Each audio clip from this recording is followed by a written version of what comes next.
From the director of Ice Age and Robots comes a movie that is about good versus evil in the forest with little people. This movie stars a whole all-star cast of voices, which include Amanda Seyfried, Colin Farrell, Josh Hutcherson, Christoph Waltz, Aziz Ansari, Chris O'Dowd, and Beyonce. This follows the story of a girl who lives with her father, who is obsessed with finding these tiny people called leaf men.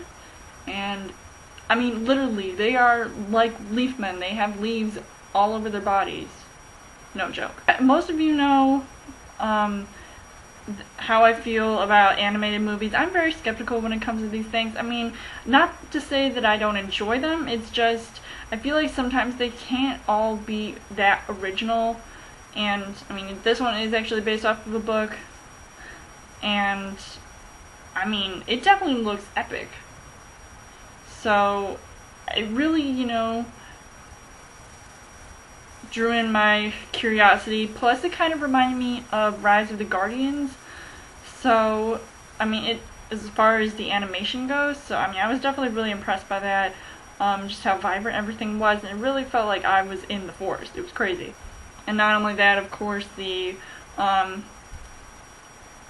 like huge all-star cast. I was really impressed by that because some of them I would never expected to be in an animated movie. Is that there are these leaf men who are trying to fight off these like evil, like ugly looking creatures pretty much, and they are led by Christoph Waltz, who plays Mandrake. Christoph Waltz as a villain, or at least playing the voice of a villain, I really liked that because at first it didn't sound like him, and I was like, wait a minute, that's Christoph Waltz. I thought, he's definitely a good pick, and I was really happy about that. Of course, Josh Hutcherson has to play the hot, good-looking guy who apparently falls in love with MK, or McCatherine, played by Amanda Seyfried. So I mean, there has to be some kind of romance in these movies. At first, and also not only that, Colin Farrell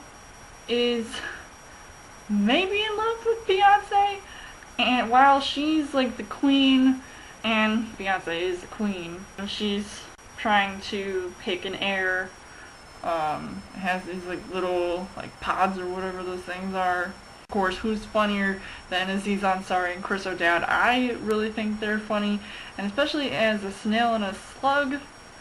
I mean, I definitely loved Aziz Ansari in this movie. I thought he really brought something to the character that, I mean, you would think, he's just, hilarious in this movie, and, I really liked it. I was laughing. Everything was just, it was crazy. Eventually, stuff just goes down. Miss MK turns into, little Thumbelina type person. She's in this position where she needs to find a way to get back home and get tall again, so that her dad doesn't freak out or even step on her, because that almost happened in Honey, We Shrunk Ourselves. This movie was really action-packed, it was funny, perfect for the entire family, and I might see it again. I mean, it was funny enough and good enough, and it's just visually, I just think the quality of the movie, I thought it was really just absolutely beautiful. I didn't mind the story at all. And also, speaking off of the romance aspect of the movie, I really liked how it wasn't just two people straight up or oh my god, he's so hot, let's fall in love and get married. No, this chick was really tough, and she just didn't want anybody just get all up in her space. So man, that was great, and I really thought it had a good ending too. I thought it was really cute.